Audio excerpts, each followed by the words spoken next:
So this is an old exam question, and it starts off not bad. This exam question, we'll get into the controversy in a second.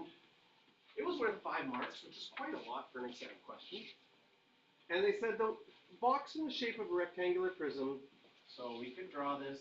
I don't know how good you're getting at drawing three-dimensional boxes, but you have x and x plus 2 and x plus 10 as its dimensions.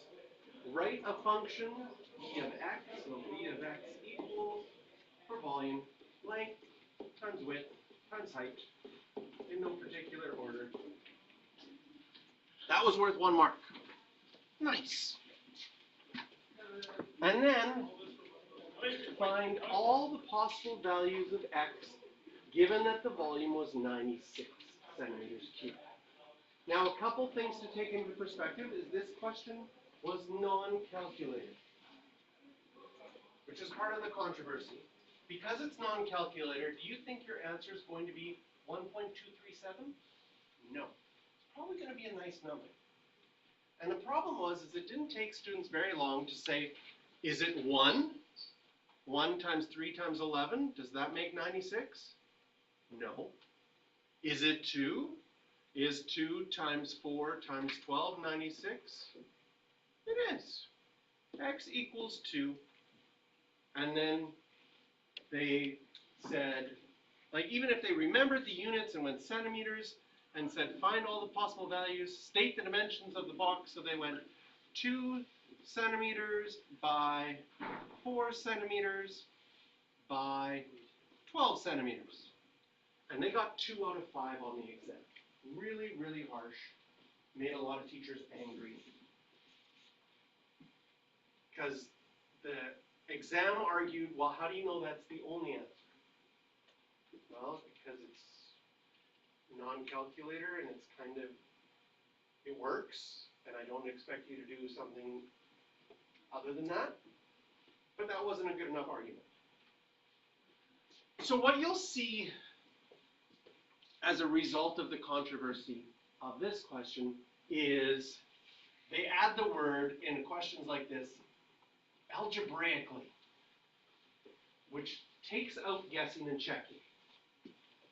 So guessing and checking, you'd still get 2 out of 5, but because they say algebraically, we need to solve this. Well, how do I solve? I know the volume is 96, and this was, I think, a little bit mean, because it's not intuitive right away how to solve this.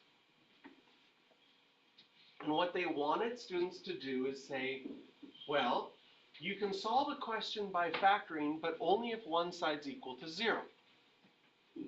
But if I move the 96 over, it's not factored anymore. So step 1, you actually have to multiply it all out. So maybe you choose these two to multiply first and get x squared plus 12x plus 20. And then distribute the x. X cubed plus 12x squared plus 20x.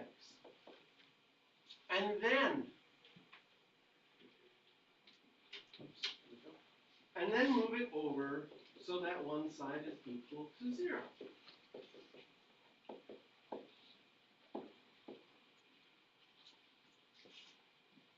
And here you'd have to use factor theorem and remainder theorem and synthetic division.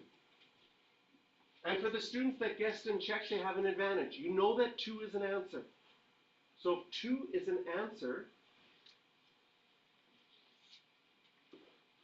then we should do synthetic division with x minus 2, which means you would put a 2 out in front. If 2 is an answer, then x minus 2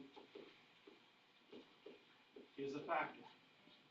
And bring the 1 down, multiply, add, multiply, add, multiply, enter it up. We get no remainder, so we can rewrite our equation by taking out the x minus 2, leaving us with x squared plus 14x plus 48.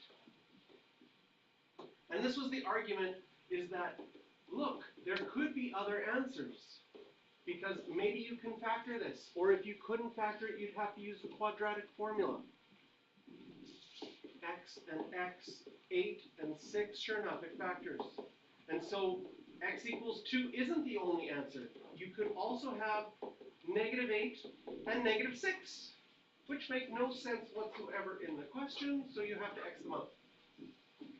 And the only answer is 2, but now you've shown it algebraically, and the dimensions are 2 centimeters by 4 centimeters by 12 centimeters, and you would get full marks for that. So I will put one like that on your test, and I will say algebraically. So, but you can still guess and check to get an idea. It helps you. Okay? Sometimes the factor that's left, sometimes you can factor it, sometimes you might have to use a quadratic formula. I think so too. I think it was extra harsh that year, but I shouldn't put that on video. I shouldn't be seen critiquing the province in any way. Uh-oh, I'm gonna get fired.